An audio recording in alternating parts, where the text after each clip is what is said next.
வணக்கம் நேயர்களே. நேயர்கள் அனைவரும் நீடூழி வாழ்க நிம்மதியுடன். இப்போ ஒரு விஷயத்தை பற்றி பார்க்கலாமா?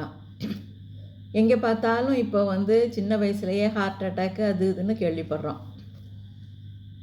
அதாவது சில சின்ன சின்ன பழக்க வழக்கம், அதாவது உணவு பழக்க வழக்கத்தை நம்ம மாற்றிக்கிட்டோன்னா இதிலிருந்து நம்ம தப்பலாம்.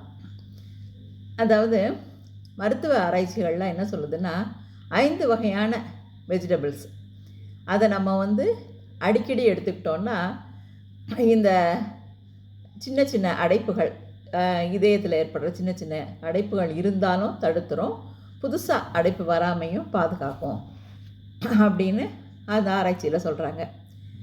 அது என்னென்னு பார்க்கலாமா? நம்ம தினமும் நம்ம உணவில் எடுத்துக்கிற உணவுப் பொருட்கள் தான் இது. ஏன்னா இதில் முதல் இடம் தக்காளி. நமக்கு எப்பப்போ டைம் கிடைக்குதோ தக்காளி சூப்பு, தக்காளி சட்னி, இந்த மாதிரி தக்காளியை தக்காளி ஜூஸு, இந்த மாதிரி இதை அடிக்கடி எடுத்துக்கலாம்.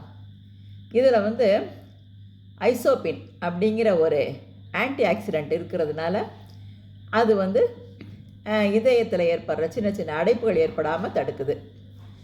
அடுத்து ரெண்டாவது பீட்ரூட்.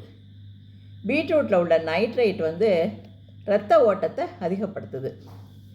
அதனால் அடிக்கடி பீட்ரூட் எடுத்துக்கலாம். அடுத்து மூணாவது வெங்காயம். இது இரத்த குழாய்களில் படிந்திருக்கிற அடைப்பை நீக்குது.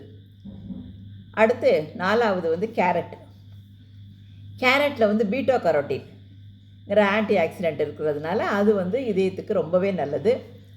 அடுத்து கீரை வகைகள். இந்த கீரை வகைகள் நம்ம எடுத்துக்கிறப்ப மலச்சிக்கல் வராமல் நம்ம பாதுகாத்துக்கலாம். என்ன அப்புறம் அதாவது ஹார்ட்டில் ஏற்படுற ஒரு ஏதாவது ஒரு படிகிறது, ஒரு கொழுப்பு படிகிறது, இதெல்லாம் தடுக்கிறதுல கீரைக்கு ஒரு ரொம்ப முக்கிய பங்கு இருக்குது.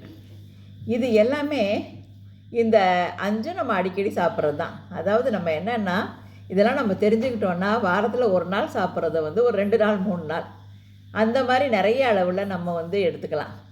எடுத்துக்கிட்டு நம்மளும் எடுத்துக்கிட்டு நம்ம வீட்டில் உள்ள குழந்தைங்க எல்லாருக்கும் இதை நல்லா பழக்கப்படுத்திட்டிங்கன்னா எப்போயும் ஒரு உடல் ஆரோக்கியம் நல்லாயிருக்கும். இதெல்லாம் நடைமுறைப்படுத்தி பார்க்கலாம். வாழ்த்துக்கள்.